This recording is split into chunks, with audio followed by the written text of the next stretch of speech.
Okay guys, let's take a look at today's lesson.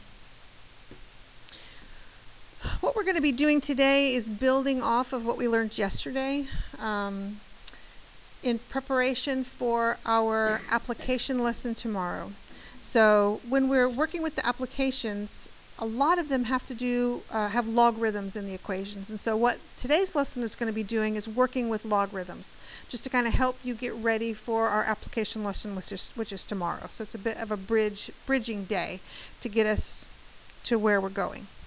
There is just a bit of a nuance, a little bit of a change that we need to do when dealing with logarithms, and so I will go over that today to help us prepare for tomorrow. Alright, so let's start just like we would have yesterday, and let's separate. This is a separable differential equation, so let's do that. So we have dy over y equals 9x squared dx. We integrate both sides.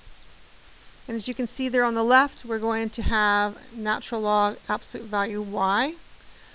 On the right, let's see, that would be 3x cubed plus c. Now, as we were talking yesterday, I explained when the c appears, that's when I really want to solve for it. If I do that, in this particular instance, it's going to become a problem. And let's talk about why. If you take a look at our initial condition, our y value is negative. And if I go ahead and sub it in here, it pretty much negates the negative. The negative is gone. Okay. And if I do that, the negative disappears, I go on, work it out, and I actually will get y equals 2e to the 3x cubed, which is not the correct answer because I need to get a negative. The y needs to be able to be negative. Okay. So there's an alternate method. There's actually a couple of ways to do this. Okay, the first way is really not a very mathematical way. Students have asked me if they can do this before, and yes, you can do it. It's not really mathematical. They just want to work it regular and then just stick a negative at the end. You could do that. The danger would be is if there's more than one term, how do you know which one's negative? But I mean, I guess it's possible that you could add the negative on at the end, kind of looking to see what the initial condition is and just figuring it out. A more mathematical way to do it is this technique that I'm getting ready to show you, where we actually continue working. We don't find c just yet. We're going to transform that into an exponential. So let's do that. If you recall from, gosh, I guess we did this actually in Algebra 2 and Pre-Cal. The base is e to the answer is y. So e to the 3x cubed plus c equals y. Okay, why am I allowed to drop the absolute value of y here? Because it's always going to be positive, right? So I'm allowed to drop it. All right. What I'm going to do now is I'm going to rewrite this kind of going backwards. We've done this before in the past. Instead of having it written in this way, I'm going to rewrite it as e to the 3x cubed times e to the c equals y. Okay? Everybody okay with that? I just went backwards with an exponent rule. Alright, at this point, now I'm going to sub in my initial condition. So when x is 0, y is negative 2. So e to the 3 times 0, so e to the 0 times e to the c equals negative 2. E to the 0 is 1. So e to the c equals negative 2. Now, let's talk about that, because that's caused some considerable confusion. You know, e to anything can't be negative, so how is that e to something negative? That's the question that I get asked, and so let me really explain as best I can. We know that this is a placeholder, right? We don't know what it is. It could be anything. That is exactly the same circumstance as this. This is just a placeholder. In fact, many books, instead of writing e to the c, would have you change that to a k. That's just what they would do. It would say k equals negative 2. and you can go to that if you would like. You can change the variable. It's not really e to something equals -2. It's a placeholder for the constant that we're finding. And that's about as best as I can get. If that still really disturbs you, I suppose you could do the non-mathematical way and just stick the negative on at the end. But really what's happening is every time we change the way C looks, you would change the variable associated with it. Instead of it being a C or an e to the C, really it would be k. That's the normal variable they use second, is the k. Hopefully is that okay? We understand about that? How that can be -2? It's a technique. And this really, again, if this troubles us, we could say e to the 3x cubed times k equals y, instead of doing e to the c. That's troubling. We sub in, we get e to the 0 times k equals -2, so k is -2. So that would be an alternate way to do it if the e to the c thing really troubles you. Just change it to a k. Okay? So now we're going to sub that back in. And our answer is going to be, we're going to go to here. This e to the c is turning into, which we call the k, is a -2. So -2 e to the 3x cubed would be my answer. If I had found c right here, I would have gotten the same thing without the negative on it. And we might not recognize. Maybe we're just working along and we're all happy, we're finding C. Hopefully when you're done, you always check to see if this is actually a solution to this. If I sub in a 0 for x, am I going to get a -2? That's a really good last check to see if you've done it correctly. Okay. One other thing that I need to point out, it's not really that this is -2 that's the problem. In this particular case, it's the reason it's the problem, but what if, and like there's some on the daily work, what if it's natural log of y minus 3? And my answer was 2. That's gonna still be a problem, right? Even though the y value is positive, it causes the argument of the natural log to be negative. That's when we have the problems. If it's not negative, no worries, just do it the old way. Don't worry, that's fine. The only time that we need to think about this in a different way or use our alternate technique is when whatever this y value is causes this to be negative. Does that make sense? Okay. All right, let's take a look at our next one. So this is dy dx equals y plus 3 over x squared. We separate our variables.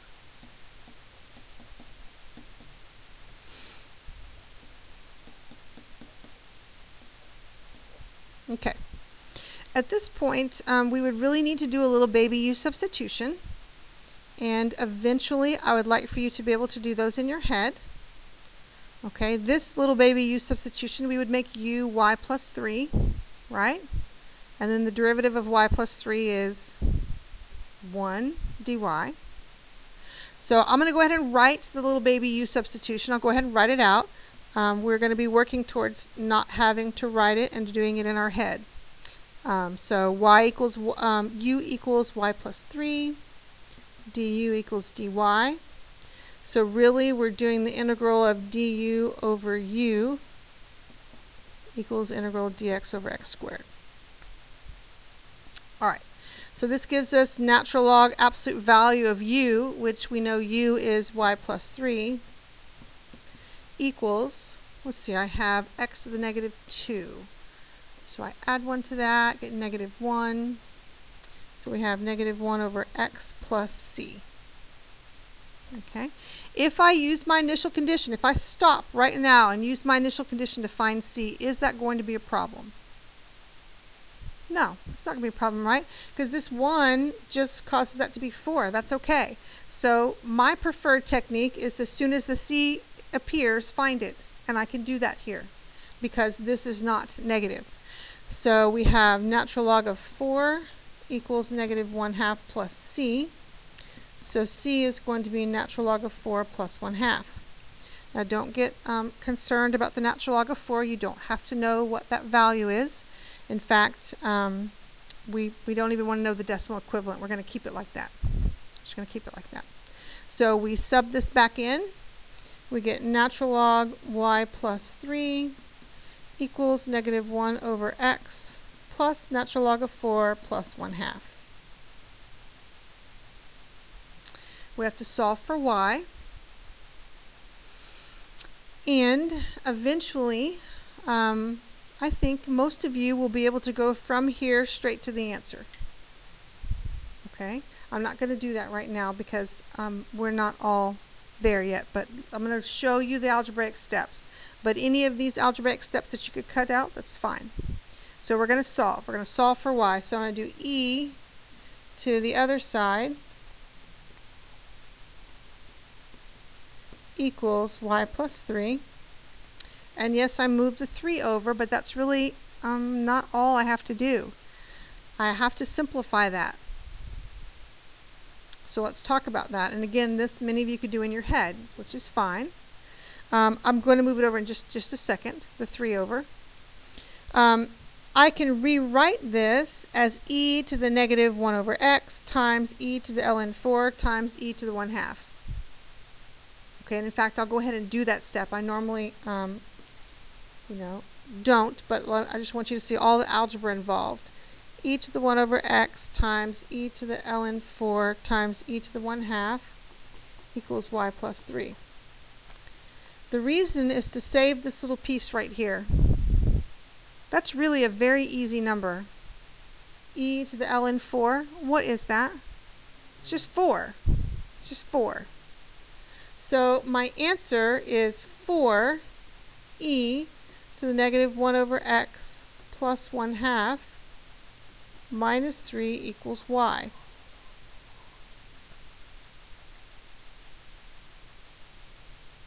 So what I did is I paired these two back together after I simplified that little guy right there. And some of you will be able to see from here what to do, right? And not have to do that algebra step. You recognize, hopefully, that that is just e to the ln 4 is just 4. And pull that out. Okay, so that's our answer for that one. Yes, sir.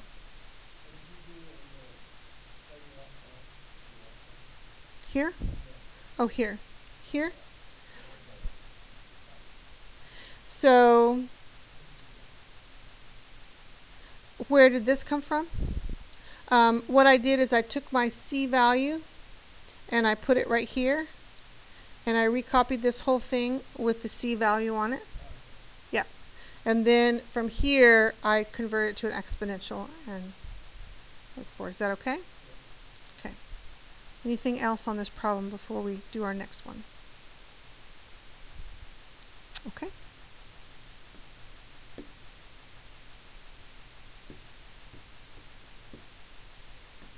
Okay. We had one, well, the beginnings of it a bit similar to the yesterday one. When you first look at it, you think, separate that? How am I going to separate that? How did we deal with that yesterday in the daily work? Do you remember? What did we do? We factored, right? We factored to separate.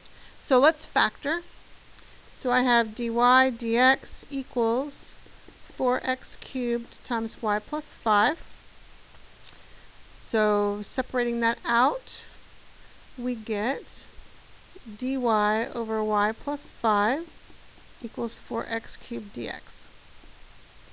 Now there's a little baby u sub to do here also. I'm going to do that in my head. Really, it's not too bad because let's think through this. When I take the derivative, if I set this equal to u and take the derivative, I just get 1, right? 1 dy. Where this would be a problem is if that were 2y plus 5. That would be a little trickier to do in your head. Possible, but a little trickier because we'd have a constant to deal with. But I'm going to go ahead and do the little baby u sub in my head. And this is going to turn out to be ln absolute value y plus 5 equals, let's see, add 1, so x to the 4th plus c. Now, if I put this y value in, it is negative, but if I put it in, is it going to cause a problem? No. No. So you don't have to do the alternate method. But I'm going to, because, and I'll explain what happens when you do the alternate method on this one is something that you'll see in the daily work that was really troubling some students. So though you don't have to, just to show you part of this, I'm going to go ahead and convert it to an exponential and do it the other way. So e to the x to the fourth plus c equals y plus 5. So we say e to the x to the fourth times e to the c equals y plus 5. Let's put in our initial condition. So my x is 1 and my y is negative 3. X is 1, so I have e times e to the c equals negative 3 plus 5. And if that troubles you, turn it to a k, or you can leave it as e to the c if it doesn't bother you. Here's the issue. Here's what happens in some of the problems. Notice on the one that we did on the other page, that turned to a 1, didn't it? It's not turned to a 1 now, and you will have them that won't turn to a 1. So the question was, what do you do with it? Students were like, what do we do with this? Okay, you still are going to solve for this place marker. You're going to divide by e. So e to the c, or k if you'd rather call it k, equals 2 over e, right? Or it actually would be more convenient for me to write this as 2e to the negative 1. You'll see when we sub it back in, it's just better to write it that way. So let's put it back in. ln y plus 5 equals x to the fourth plus, oops, no, we have to put it back in down here. We've got to put it back in right here. Alright, so we have e to the x to the fourth times, so my e to the c is this, which I'm going to write as 2e to the negative 1 equals y plus 5. Now what can I do with these e's? Combine them together, that's exactly right. So I have 2e x to the fourth minus 1 equals y plus 5. Move the 5 over. Y equals 2e x to the fourth minus 1 minus 5. So though you didn't have to do it that way, I needed to show you that so we could discuss what to do with this, because you will have some that are left over. What do you do with it? You just divide it to the other side, and then it combines at the end. Alright, then our last one. Here we have a differential equation with a particular solution and the domain. This just has a bit added to it, which is why I added this in the lesson, because they will, from time to time, ask you for the domain. So let's separate. So I have y dy equals x dx. Integrate. So we have 1/2 y squared equals 1/2 x squared plus c. This is reminiscent of yesterday, right? We just stop here where the c is. We sub in our initial condition right here. So when x is negative 3, y is negative 1. So let's take care of that.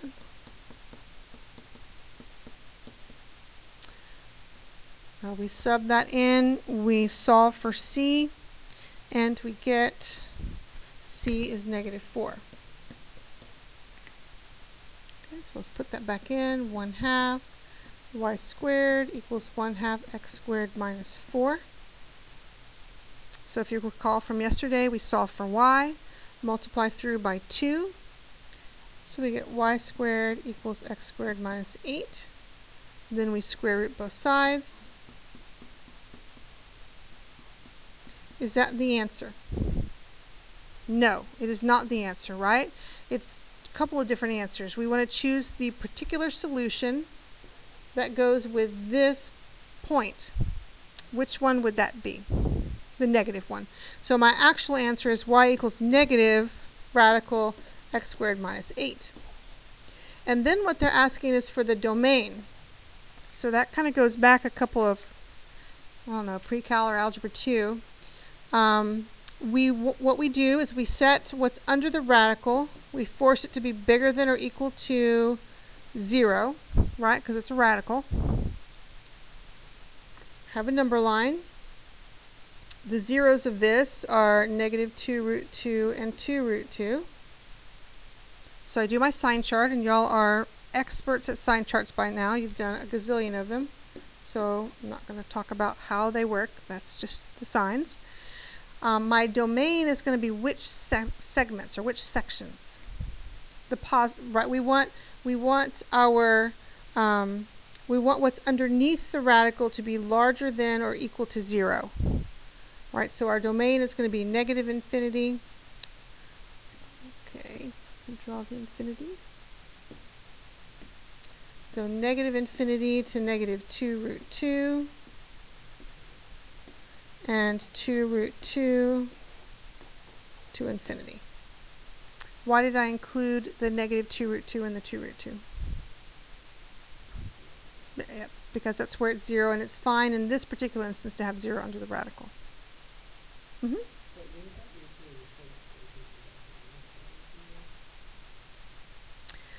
If y, yes, we're just doing the domain, the x values. We're not messing with the y values. You're talking about if I put in. Why is the y allowed to be equal to 0 in the initial? Here? Yeah. Yeah, y cannot be 0.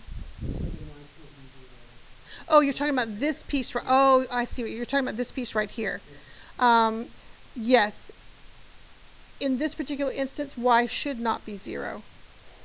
That is true because we're specific to this problem. Algebraically in here, y could be 0, but in this particular instance, since y is here. No, hold 1 second. This is the derivative and this is the function. They're two different little beasts. The derivative can be undefined where the function is not. You see what I'm saying? The derivative it can be undefined. So if it's in the domain of the actual function, which it is, it's in the domain, so it really should be the brackets. If it's in the domain of the actual function, that's okay. It's possible that it won't be in the domain of the derivative, which would be like a corner or a cusp or one of those things. It's just not differentiable there. So that's okay. Okay, we okay with that? Yes? All right, fantastic. It's brackets. It's brackets. Here, let me clean that up.